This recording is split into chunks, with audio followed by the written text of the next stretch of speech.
So this is Cath Sturdy, a solution-focused hypnotherapist. And I'm talking to her today about hypnotherapy in general, what it is, but also her particular area and how she uses it in a particularly goal-focused way. So, Cath, welcome. Thank you. It's Yeah, very I'm impressed nice. you managed to say solution-focused hypnotherapist. You did well there. Thank you. It is actually more of a tongue twister when you're on the It is spot quite a tongue twister, yeah. than you expect it to be. I don't know why. Something about lots of syllables. But I mean, I guess I'd like to start off just by asking you how hypnotherapy works, because of course I think a lot of us, I mean, definitely me included, have this idea, maybe a slightly cliched idea of hypnotism as being Yeah. something very kind of Victorian stage show, you know, and the extension of that, I guess, is Paul McKenna and Derren Brown. We think of it almost as something akin to a magic show. And Yes. I guess I'd like to ask how representative that is of hypnotherapy as a clinical practice in today's world. Yeah, so that kind of hypnotherapy is very different. I mean, the way I work, I have clients on a couch, and one of the first things I'll say to them is that you know, you will remain in control. You are in control. So that's important for people to know. So while people drop down into a deep trance, I'm not going to get them dancing around like a chicken or doing anything silly. And that their conscious and unconscious mind will still be selecting what suggestions are going to be helpful for them. Clients do sometimes fall asleep. They do sometimes drop into such a deep trance they're not totally aware of what's happening in the process. But even when they're asleep, the suggestions are still working. But it's very, very different from that. I mean, those kind of stage performances are really just about suggestivity. So it's about how, is that word? It's about how suggestive Sounds like one. people are. And that's quite useful. So some hypnotherapists will use certain tests to see whether they can, you know, how much control they can have of people's unconscious mind. And that's important to an extent, but it's a two-way thing. Okay. You Yeah. mean in your practice, it's a two-way street. In my practice, it's a two-way street. The control, yes, I'm not, you know, I'm not dropping people so deep that they lose their conscious control. Yeah. I mean, I guess I almost want to know I mean, how much do we know about what is neurologically happening when people are undergoing a hypnotherapy? Have there been, say, brain scans of people who are having hypnotherapy? Yes, there's been a lot, and it's very similar to what happens in the brain when people are meditating, you know. So, you know, when people have brain scans, you can see which part of the brains are activated. I mean, that's not my area of expertise. It will be. Ask me in a few years, and I'll probably, you know, I've been learning so much since I trained as a solution-focused hypnotherapist, and the hypnotherapy side of it is part of it. But yeah, I love the brain science. What tends to happen is that, so when we're in conscious everyday life, we're in beta brainwave state. And then when people drop down into trance, they move down through different brainwave states. So then they move from, there's alpha, and then there's theta, and then there's delta. So delta is deep sleep, and alpha is kind of light trance, and theta is light trance, and alpha is, I'm getting really confused here. So theta. I get the idea. So you get the idea. Yeah. So basically, I want my clients to be in either light trance or deep trance. And depending on the problem I'm working with will depend on how deep their trance is. Quite often when people have a very full stress bucket, they drop into quite deep trance quickly, because it's almost like their unconscious mind knows that they really need to kind of process stuff. So it's through so I can talk a little bit, I suppose. It's through that process. It's very similar to REM sleep, which is rapid eye movement sleep. And what happens in the brain is that the amygdala, which is part of the limbic system, it's the fight flight part of the brain deactivates. And then when that happens, the brain is able to process emotional contents much better. So through REM sleep, for instance, the amygdala will shut down. We have like no cortisol. So it's when you drop all of your stress hormones drop. And because of that, the brain can then process emotion and it's when memories get consolidated, but it's also when the brain unlearns unhelpful neurological connections, basically. So that's one part of what happens. I mean, there's so many different things happen at the same time. So that's one part. Like when things get like emotions get sorted into their boxes in a metaphorical sense, when you're in that state, the tidying happens.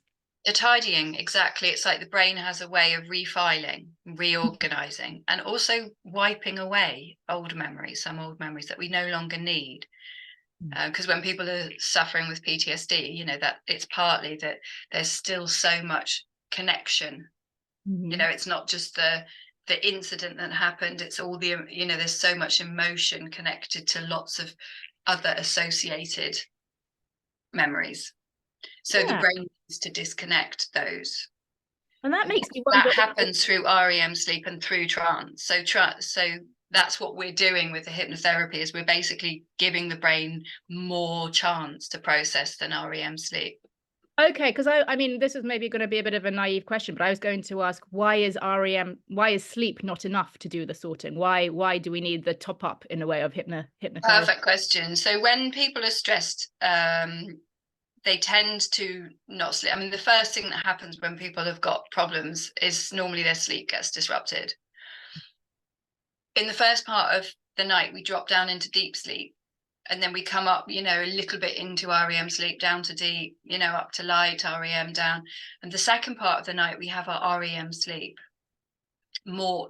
So if, let's say, you miss an hour's sleep, it'll be the REM that you'll miss. So you may miss 60% of what your brain needs to be to do the processing, which is why when you're going through a period of stress, you wake up in the morning and you've still got the emotional contents, and your brain hasn't been able to do that incredible processing that it needs to do through REM sleep.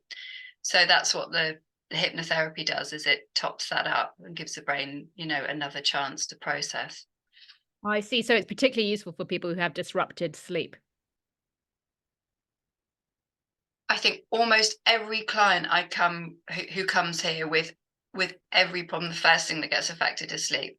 Okay. Not always the case. So when people have depression, it's almost the opposite. They'll sleep more, but they go into this, what we call a negative trance. So the brain is trying to process the emotional contents, but it's not able to.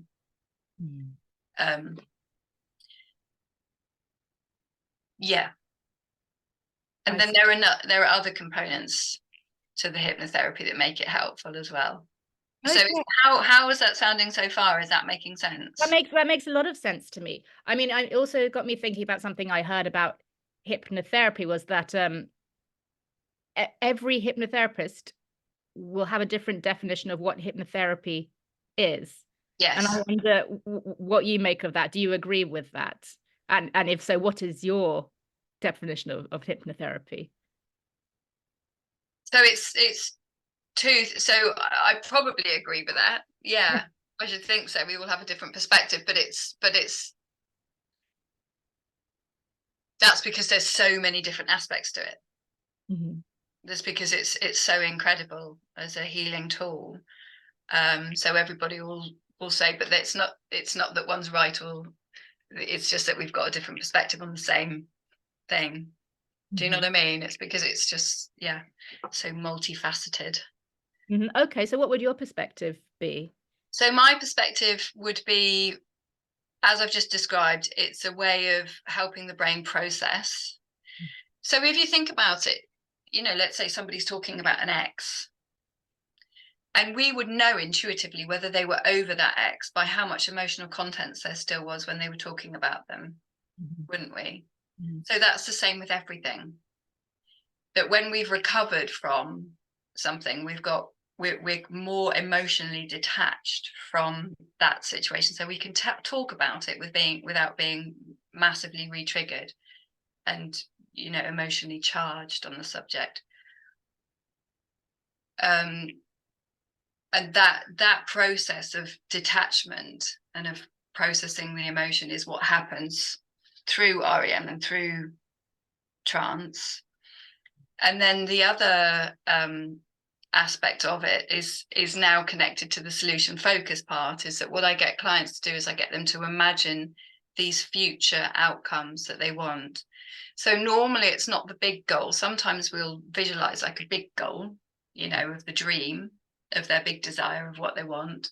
But quite often through the solution focused questions, I've got them thinking about their next small steps. So if somebody wants to, because the other thing about mental, when people are struggling with mental health issues, so I've worked with clients with OCD, extreme anxiety, phobias, depression, PTSD, and complex PTSD, to name a few. So what was I saying? I lost my track there. I'm saying, well, that when you work in a solution focused way, you kind of think of so very often it's also the habits that is quite helpful sometimes to take it away from the problem, which is what's caused the problem, what does the problem feel like, tell me all of the patterns of the problem, to what's it going to feel like when the problem's over. And that's what solution focused is. It's not necessary, and it's not always rational. It's sometimes very intuitive. Quite often, well, what we say is the solution isn't always in the problem. So let's say someone's struggling with anxiety. Sometimes the solution will be quite often the solution is to go out running and take up a sport, do something that they love to build up that positive biochemistry, to build up serotonin and dopamine and all of that good stuff. And that's actually what counteracts the anxiety. That's how we get back on track. Okay, so it's almost coming at a problem from a slightly unexpected angle, perhaps. So asking, yeah, so I, we say, what will it feel like when the problem's over? Create a goal and a dream, a vision around that. And then saying, what's the first small step you can take towards that? And it isn't always logical. I mean, the first solution I came up with when I started having solution focused hypnotherapy was to spend more time cuddling my dogs. Actually, biochemically, that was a really good idea, because that was going to fill me up with, oxytocin and all that positive biochemistry. So then what happens is, when people are in trance, I get them to imagine these positive outcomes. So if it's going for a run, I get them to see themselves walking out the door or coming back from the run, and how is that going to feel? And that increases the chance that they're going to do it. And there's a huge amount of research that. And is there something about imagining that outcome when you're in that trance-like state that makes you more likely to believe that outcome? I guess in a similar way to when you're in REM sleep and you're having a dream, you believe the reality of that dream. Yeah. Is that a sort of genuine parallel, or? Yes, absolutely. No, that's a really helpful way of saying it. So what happens is that our brain, a part of our brain, the limbic system, can't tell the difference between real and imagined. So when we imagine those future scenarios, our brain will produce the corresponding biochemistry. So if you imagine, an incredibly happy, going out dancing and having loads of fun, you'll be producing the perfect mix of serotonin, I don't know what, serotonin, oxytocin. So in the moment, you're creating more positivity for yourself. Conversely, if you imagine bumping into a polar bear, you would produce cortisol.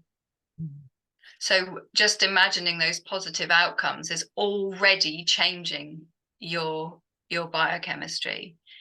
And at the same time, it's also changing your neural connections in your brain. So when you imagine those, so the other part of solution focused hypnotherapy is that It's brain training. So it's getting people to start using their left frontal cortex and moving away from their limbic system. So when we're stressed, we become more limbic dominated. That part of our brain starts running the show. And when we're healthy and feeling good and moving forwards in our life, we're using our left frontal cortex. So anytime we're imagining something in the future, that's strengthening our left frontal cortex. And that's what we need in order to make positive change in our life. Okay. So can I ask a bit about how, obviously you're not going to go into the nitty-gritty of it, but how does one even begin to generate this trance-like state? I mean, I've heard that there are many different techniques for it, sort of conversational techniques, and I mean the one that people go to is that stereotype, swinging, dangling the watch chain. But I'm guessing that's not. No, I was thinking we could give it a go now if you wanted. What are you going to really? Can we? Are you going to hypnotize? We could just do a sort of gentle. I could just give you a little example. Yeah. Okay. Yeah. Okay. So, are you happy? Are you happy for me to I'm happy. hypnotize you gently? Yeah, I am happy. Just remembering that you'll stay in control. Okay. So just for now, if you can just lean back and notice the contact of your body resting on that chair, maybe you can take your attention right now all the way down to your feet. And when you're ready, maybe you can close your eyes and just take your attention all the way down to your feet, just noticing how those feet feel, just knowing that right now you haven't got to try, you haven't got to do anything. You can just allow yourself this time to slow down, noticing your breath and every out breath. And just drop down a little bit more now. That attention all the way back down to your feet. Noticing how your left foot feels, whether it's warm or cold. And as your left foot starts to relax, does that relax your right foot? Just noticing your right foot and how that right foot feels. And as your right foot relaxes, does that relax your left foot? Now just noticing both those feet, and again just being aware of your breath slowing down and your body relaxing.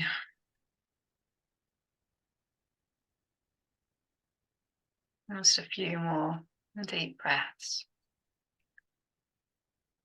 And then in a moment, I'm just going to ask you to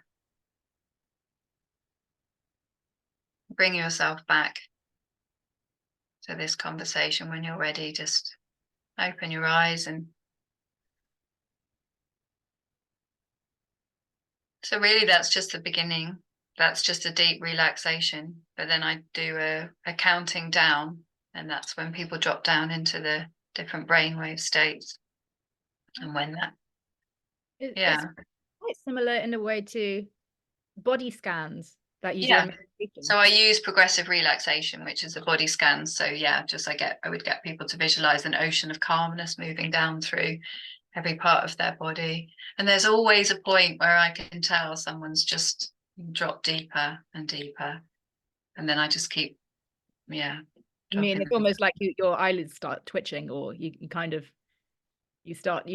well, twitching's a sign that someone's gone quite deep. But a lot of the positive benefits of hypnotherapy happen when people are still in light trance. You don't have to be in really deep trance. And like I said, I think people drop deep quite often when they've got a lot of when things can feel quite chaotic. It's when your brain, and you haven't had enough sleep and there's too much going on and you're feeling overwhelmed.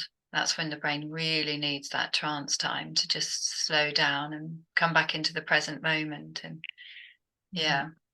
Okay. But I mean, I don't know if this is a good question, but if someone has dropped off and they're pretty much almost in that REM state, can they still hear you and respond to what you're saying? Yes, because when I count them up, they come straight back up. So I Okay. count them down into a garden, an imaginary garden, and then there's a cabin where I get them to imagine and create these small steps. And it's also in that cabin, there's a TV screen. So that's where we can also do a rewind technique, which is a really, really incredible way of helping the brain process past traumas, phobias. So there's also the rewind that we can do in the cabin. So people start getting better practiced at it, becomes a skill, like the progressive relaxation becomes a skill. People just get better at just, relaxing. But yes, when they're down deep, they do still hear. It's incredible. I always think, oh goodness, am I going to have to sort of turn the light on to wake them up? But I count up and I say, when I get back to 7, you're going to be wide awake, and they do. Wide awake. I guess there's maybe something about thinking about, say you've come in with a phobia or something that causes you intense anxiety, recalling that thing to mind while being in that intensely relaxed state that helps you to build up an association between relaxation and that thing that really caused you anxiety. So it's almost overwriting the former response. Yes, I had a client who actually had a phobia of the sun, but I didn't realize, so I wasn't doing a standard phobia treatment with him. But when we did the hypnotherapy in every session, I always got him to imagine that he was, so I didn't know at this point, to imagine that he was feeling the warmth of the sun on his face. And then one day he didn't go out in the day because his phobia was so bad. And when he came here, he would come in quite hidden. I don't know why I kind of missed it, but it took a while for me to realize that's what we were working with, because there were other things that we were working with. And then one day he was outside accidentally. I think something happened, like he got the timings of something wrong. And then he felt the sun on his skin and he noticed feeling relaxed. So that hypnotherapy had just reprogrammed his brain. Wow. And before he knew it, he just felt peaceful in the sun and calm and relaxed in the sun. And that's incredible. I mean, I just feel so grateful to be able to help people whose lives and freedom has been so inhibited. I mean, that must be so rewarding, wasn't it? I wonder if are there limitations to how far you can go with it? Because, I mean, for example, say with the example of childhood trauma, as somebody who has suffered intense physical abuse from a very, very young age, can you, through the power of hypnotherapy, somehow overwrite that response, the trauma response? Because I guess these are connections that have built up so strongly. I mean, there are some people who even believe that by the age of 2, you are pretty much formed as a person because those connections are built in such a robust way by the time you're that age. So as an adult coming to hypnotherapy, could you hope to sort of reverse some of that Yeah, that's a great question. Absolutely. Yeah. So the brain has a huge amount of neuroplasticity, even at, it gets less and less as we get older, but it still has neuroplasticity. There are things you can do to increase your brain's neuroplasticity as well. So that's the ability for your brain to rewire itself and create new neural connections. Absolutely, we can recover from those experiences. It may be that some people, if they've had really traumatic experiences, may always have a slightly more reactive nervous system. But it's about how we deal with that. So there's so much, you can do in terms of breathing exercises as well, really support that nervous system to calm down. And it's about the more you're in your left frontal cortex, the more able you are to recognize when you're going back into old patterns, when you're feeling unsafe or whatever it is. And so it's really just about learning new skills. So with the hypnotherapy, it's about, helping the brain rewire and imagining new outcomes and new feelings as well. Just imagine feeling safe. What would that feel like? What would it feel like if you've had enough sessions with me and you know that this therapy has worked, and you walk down the street and you feel different? You feel whatever their solution would be. It might be feeling safe, it might be feeling free from the past, whatever it would be. What would that feel like? The more people imagine it, I can feel the breeze on my skin. I can feel a sense of freedom. I know the past is gone, it's over. I know that my future isn't determined by my past, and that's really empowering. Yes. And I guess it's worth remembering also that any improvement is worth celebrating. I mean, I sometimes ask clients to imagine their body as a thermometer. So going from 0, at their feet, to 100 at their head, and Yeah. 100 being, the most intense state of anxiety that you can imagine. And I sometimes say, we're not trying to go from 100 to 0. It's enough to go from 100 to 95. Yeah. Even that is a huge amount of progress. Yeah. Yeah, so I guess we don't have to think of it in this sort of in these all or nothing terms. No. And I think when people have been through really traumatic childhoods, it gives them a capacity to have so much more empathy. Mm.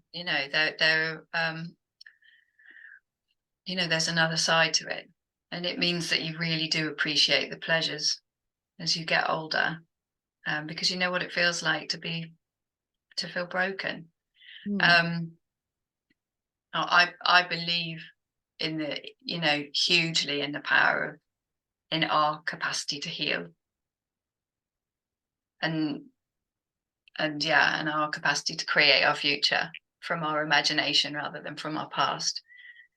And that's why I love this work. That's why I feel so passionate about it, and with somebody, for example, who's suffered extreme trauma in childhood, quite often it's not just the feelings that they're left with, it's the behaviors that they're left with, because they will have, developed all sorts of maladaptive coping strategies. And maladaptive sounds sort of as if then, they're still very valuable. They're great. They've used those to survive something really, really tough.